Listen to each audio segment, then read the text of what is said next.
Good morning, हरे कृष्णा। आज हम व्याकरण का पार्ट 2 वर्ण पढ़ेंगे। बच्चों, आपने पिछली कक्षा में हिंदी के अक्षरों को पढ़ना लिखना सीखा।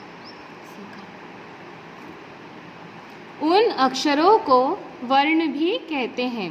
क्या होता है? अक्षरों को वर्ण भी कहते हैं। ध्यान दीजिए, ये चित्र देखो, ये काय का चित्र बजना है? मोबाइल का। मोबाइल ट्रिन ट्रिन बज रहा है। यह चित्र किसका है? एक कुत्ता बना है, कुत्ता भौ भौ कर रहा है। आप ऊपर दी गई ध्वनियों को तो पहचानते ही होंगे। संसार में सभी प्राणी अपनी अपनी ध्वनियों से पहचाने जाते हैं। जब हम कुछ भी बोलते हैं तो हमारे मुंह से ध्वनियाँ निकलती हैं। जैसे खेलना शब्द की ध्वनि है ख आधा प्लस ए प्लस ल आधा प्लस अ प्लस न आधा प्लस आ। जब हम मुंह से निकली हुई ध्वनियों को लिखते हैं तो ये वर्ण कहलाते हैं। वर्ण या अक्षर भाषा की सबसे छोटी ध्वनि है जिसके टुकड़े नहीं किए जा सकते। वर्ण या अक्षर क्या है? भाषा की वो सबसे छोटी इकाई है और इसके टुकड़े नहीं किए जा सकते। अतः हम कह सकते हैं कि सबसे छोटी ध्वनि जिसके टुकड़े नहीं हो सकते वह वर्ण या अक्षर कहलाती है। जैसे ये चित्र देखो, ये क्या बना है? कमल का फूल है। अब ये चित्र क्या है? किताब। और ये चित्र काय का है? शेर का। कमल, किताब और शेर शब्द कई ध्वनियों से मिलकर बने हैं। जैसे कमल, क आधा प्लस अ प्लस म आधा प्लस अ प्लस ल आधा प्लस अ मिलकर क्या बना? कमल। ऐसे ही किताब, क आधा प्लस ई प्लस त आधा प्लस आ प्लस ब आधा प्लस आ, क्या बना? किताब। ऐसे ही श में क्या होगा? शेर में क्या होगा? आधा श प्लस ए प्लस र आधा प्लस अ, क्या बना? शेर। इन ध्वनियों को वर्ण या अक्षर कहते हैं।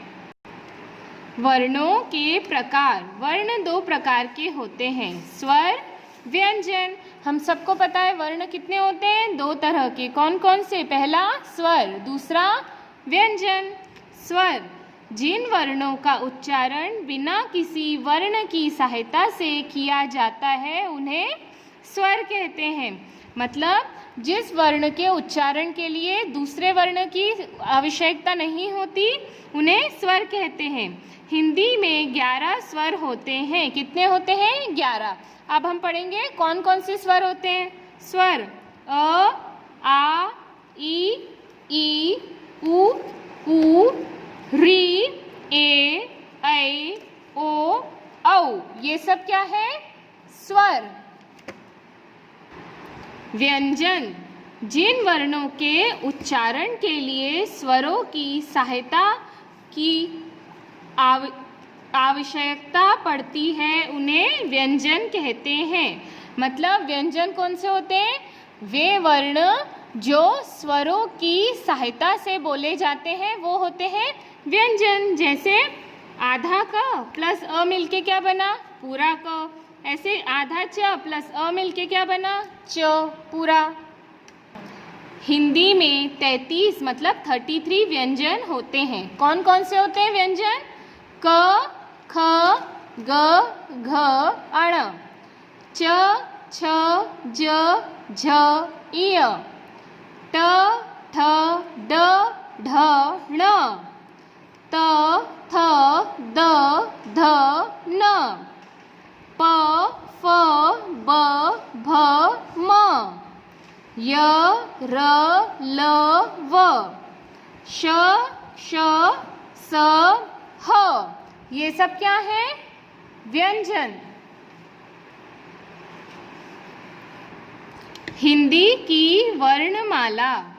जिस तरह मोतियों को पिरोकर मोतियों की माला बनती है उसी तरह वर्णों को मिलाकर माला यानी वर्णमाला बनती है। वर्णों की माला क्या कहलाती है? वर्णमाला। स्वर 11 प्लस व्यंजन 33 मतलब 33 मिलाकर क्या बनती है हमारी वर्णमाला। और उसमें कितने वर्ण होते हैं 44 मतलब 44। स्वर के बिना व्यंजन हलंत, देखो वर्ण के नीचे जो निशान लगा रहता है मैंने आपको बताया ना, इसको क्या बोलते हैं हलंत, लगाकर लिखे जाते हैं। क च प ब आदि सभी व्यंजनों में अ स्वर लगा होता है। इन्हें हम हलंत लगाकर लिखेंगे, जैसे क हलंत प्लस अ, च हलंत प्लस अ, प हलंत प्लस अ, ब हलंत प्लस अ आदि।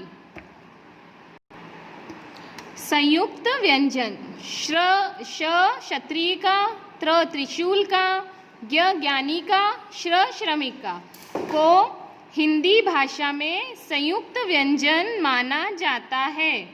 ये दो व्यंजन के मेल से बनते हैं।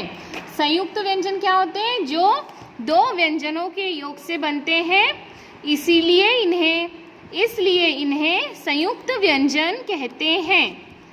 जैसे देखो ये बच्चे हैं, पढ़ाई कर रहे हैं कक्षा में बच्चे क्या कर रहे हैं, अभी शांत बैठे हुए हैं। तो कक्षा में जो श क्षत्रिय का है, श किसके योग से बनता है, देखो क में क्या लगा है हलंत, मतलब आधा क प्लस श क्षत्रिय का, श षटकोण का मिलकर क्या बने श क्षत्रिय का। ऐसे ही क्या है, एक साधु त्रिशूल लेके खड़ा है, साधु त्रिशूल लेकर खड़ा है। इसमें त्रिशूल का जो त्र है वो बनता है त, आधा त, मतलब त में जो हलंत है इसका क्या मतलब है, त आधा है प्लस र, आधा त प्लस र मिलके क्या बना त्र। ज्ञानी के पास ज्ञान का भंडार है।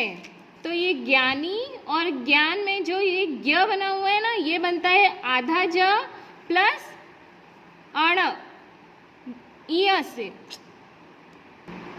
मैं इसे फिर से दोहराती हूँ, ज्ञानी और ज्ञान का जो ज्ञ है वह बनता है आधा ज प्लस इ, ये मिलके क्या बनता है ज्ञ। इस तरह किसान श्रम करते हैं, तो ये जो श्रम का श्र है ये बनता है आधा श प्लस र, ये मिलकर क्या बनते हैं श्र। अनुस्वार और अनुनासिक, अब ये क्या होते हैं हम पढ़ेंगे।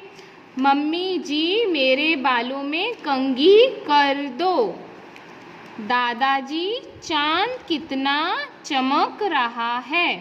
ऐसे ये दो बच्चे अपने बात कर रहे हैं, एक मम्मी से बात कर रहा है, एक दादाजी से बात कर रहा है।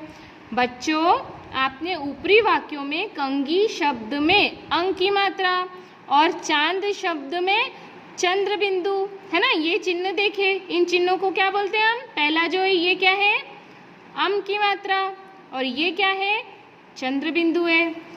यह चिन्ह क्या कहलाते हैं, अम की मात्रा अनुस्वार, और यह जो चंद्र बिंदु है इसको क्या बोलते हैं अनुनासिक चंद्र बिंदु कहलाता है।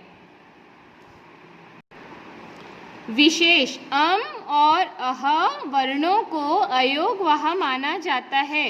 क्या बोलते हैं अम और अह वर्णों को अयोगवाह। ये न तो स्वर होते हैं न व्यंजन, ये ध्वनि अस्वर पर लगती है, जैसे कंकड़, प्रायः आदि। ड और ढ वर्णों को अतिरिक्त व्यंजन कहा जाता है। इनका प्रयोग शब्द के शुरू में नहीं होता, जैसे सड़क, पढ़ना आदि। मतलब इनसे कोई क्या होते हैं शब्द की शुरुआत में नहीं होते, ये हमेशा शब्दों के बीच में होते हैं। अब आपको ये लेसन समझ में आया, सब लोग इसे एक बार वापस से रीड करेंगे। हरे कृष्णा।